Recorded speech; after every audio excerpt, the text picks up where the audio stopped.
What's good, y'all? I'm Stats with Evan, and I'm back to give y'all my predictions for every game on week 4 of the 2020 NFL slate. Now, as per usual, these predictions are completely, totally, and 100% unbiased. That means I'm not basing these off which teams or players I like better. These are just based off which team I think has a better chance of winning this game, this week. That's it. Let's get into it. As always, we start with the Thursday night game. This week, we got the Denver Broncos taking on the New York Jets. Now, I'm going to start by stating the obvious. This is not going to be a pretty game to look at. Both teams are 0-3 and for good reason. However, between the two, the Broncos defense has at least been good enough to keep them in most of their games. Meanwhile, the Jets still haven't had a lead this season. At the end of the day, I'm taking Denver 21-7 over New York. And now we move to the 1 o'clock slate. First up, we got the Baltimore Ravens taking on the Washington football team. These two have more in common than you think. Both Lamar Jackson and Dwayne Haskins are in desperate need of a bounce-back performance after having their worst games of the season last week, and both teams lost by the same score, 34-20. The difference here is that even though Washington's defense has proven they can shut teams down, the Ravens' defense has done that more consistently. Add in that Washington has already struggled against a mobile quarterback earlier this season, and I'm going with Baltimore 31-10 over Washington. Up next, we got the Indianapolis Colts and the Chicago Bears. A Midwestern showdown between two teams that recently earned my trust. The Colts look like a well-oiled machine the last 2 weeks, and the Bears look like a whole different team with Nick Foles at quarterback. Plus, the Bears are battle-tested, having overcome multiple double-digit deficits already this season. However, without Tariq Cohen, it will be an uphill climb for the Bears, so I'll take Indianapolis 27-14 over Chicago. Up next, we got the Jacksonville Jaguars and the Cincinnati Bengals. Now, I had to think about this one a little bit. Both offenses have proven to be explosive, but both defenses, not so much. The thing is, though, the Bengals defense only allowed 30 points one time this season. The Jaguars gave that up 2 weeks in a row. And Jacksonville's pass defense the first 3 weeks indicates that Joe Burrow could have a career day, so I'm going with Cincinnati 34-20 over Jacksonville. Up next, we got the Cleveland Browns and the Dallas Cowboys. This is going to be a good one. The Browns have shown over the past 2 weeks that they could be the playoff contender they're expected to be, and the Cowboys are starting to inch in that direction.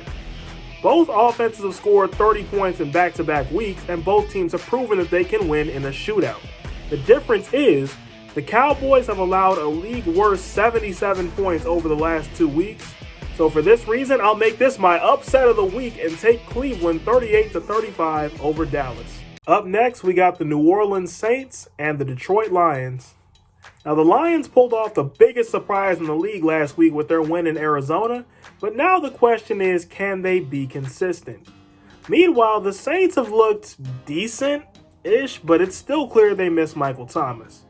However, word is they may get Thomas back this week.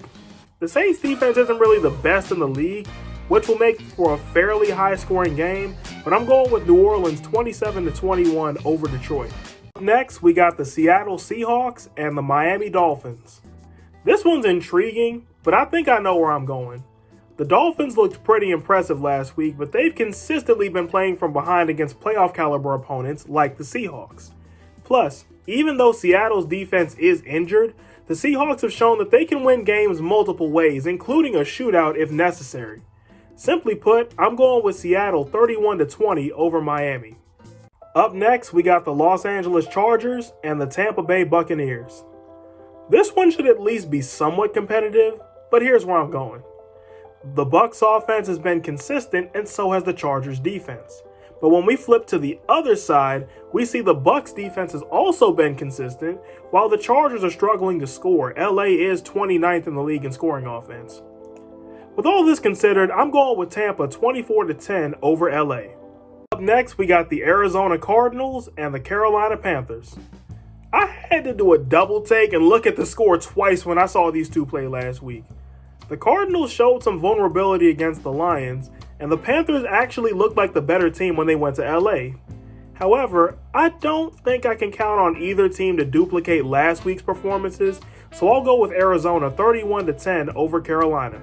Up next, we got the Minnesota Vikings and the Houston Texans. Now there's two ways to think about this game. On the one hand, the Vikings dodged a major bullet by having no recorded COVID cases, and now they face their first sub-500 team of the season. But on the other hand, you could say the Texans made it through the gauntlet that was the first 3 weeks of their schedule, and now they're presented with a winnable game. Now, Kirk Cousins may make his money by beating sub-500 teams, but the Texans' defense is third in the league against the pass. All this leads me to believe that for the first time ever, Houston beats Minnesota. Texans win it 24-20. And now we move to the 4 o'clock slate. First up, we got the New York Giants taking on the Los Angeles Rams. Now this one's open and shut. Yes, the Rams did lose last week, but by no means did they look like a bad team. Pretty hard to look bad when you overcome a 25-point deficit. The Giants, on the other hand, let's just say things got real ugly real quick in the Meadowlands. To put it lightly, the Rams have the Giants beat across the board, so I'm going with LA 38-7 over New York. Up next, we got the New England Patriots and the Kansas City Chiefs. The Patriots do feature an offense which may be greater than anything the Chiefs have seen this season, but the thing is, the Chiefs still have them beat here. Plus, the Patriots defense isn't quite as good as the Ravens, who the Chiefs just bulldozed over on Monday night. Plus, the Chiefs defense has proven capable of shutting teams down this season, so I'm going with Kansas City 34-24 over New England. Up next, we got the Buffalo Bills and the Las Vegas Raiders. Now, if you want my opinion, this is the best game of the week right here. Two of the top 10 scoring offenses in the league, Buffalo is third, Vegas is ninth, squaring off in Sin City. In a game between such prolific offenses, it's going to come down to defense, and here's what I found. Right now, Josh Allen is second in the league in both pass yards and touchdowns and fourth in QBR, and he faces a Raiders defense that's middle of the pack against the pass. Whereas Josh Jacobs now faces a Bills defense that is eighth against the run.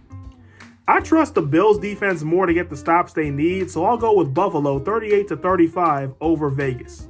And now we move to the Sunday night game. We got the Philadelphia Eagles taking on the San Francisco 49ers.